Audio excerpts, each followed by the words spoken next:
tirar o país desse momento, desse ciclo que ele está vivendo? Thiago Simon. Olha, eu tenho aí queria subscrever aqui onde é que eu posso assinar aqui tudo que está sendo escrito aqui, porque o deputado Loureiro realmente ele fez uma síntese muito completa aí da realidade, da triste realidade que nós vivemos, né?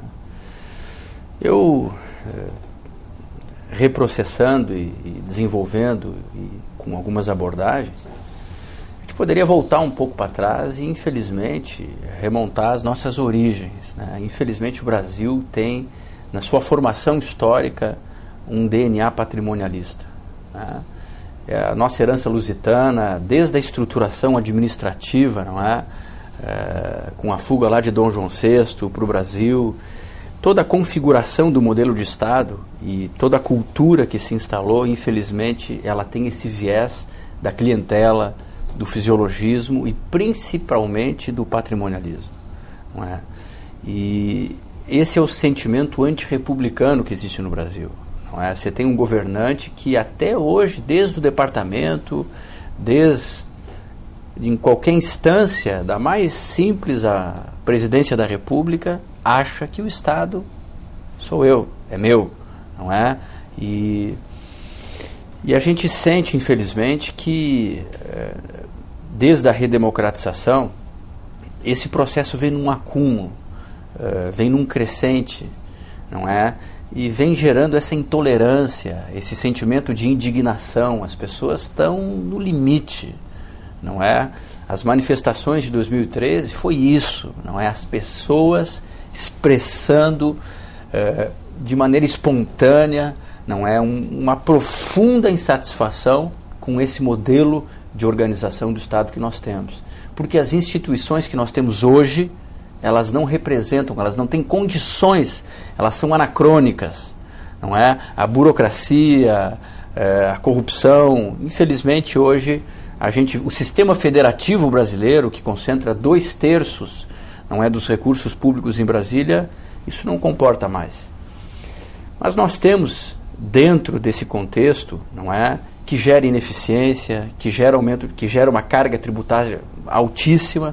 O Brasil, proporcionalmente, é o país que tem, pelo Instituto Brasileiro de Planejamento Tributário, é o maior custo-benefício do mundo.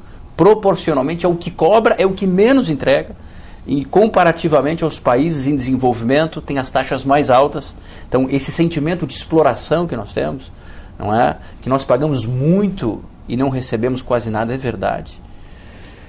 E agora, o que nós temos, sempre tivemos, mas talvez hoje seja o momento mais triste e o momento mais grave do nosso país, é a corrupção endêmica que tomou conta do Brasil. E o seu pai colocava muito bem, e eu acompanhei durante muitos anos, né, a trajetória dele dentro do Senado da República, sobre algo que me chama a atenção também, e eu concordo plenamente, bato todos os dias aqui na Bandeirantes, enfim, que é o sol da impunidade.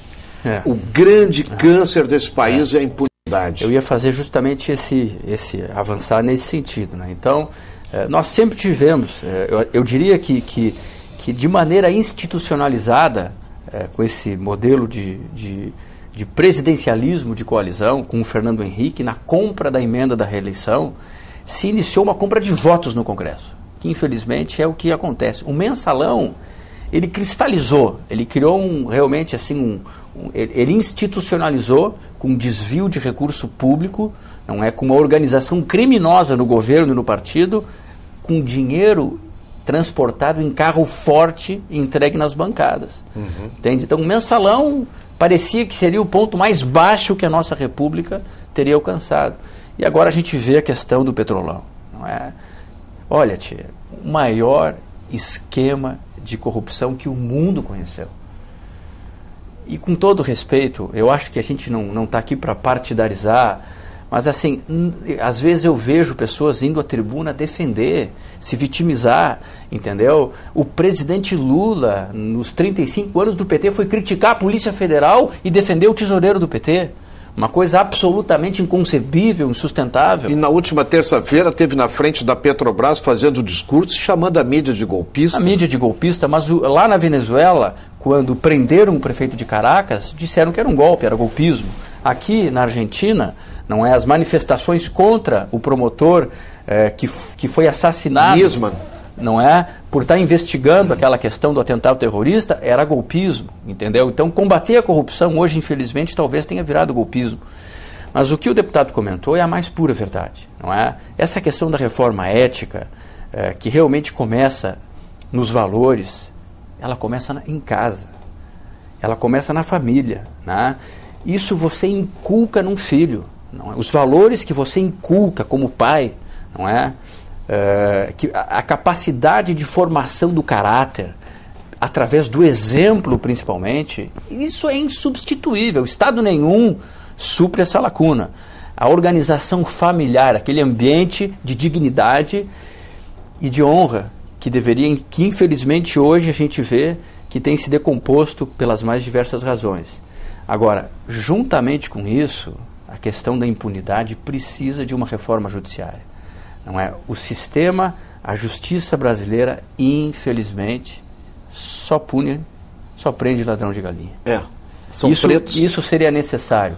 Uma reforma que tornasse o processo judicial mais célere, restringindo esse manancial de recursos, de agravos, de embargos, não é?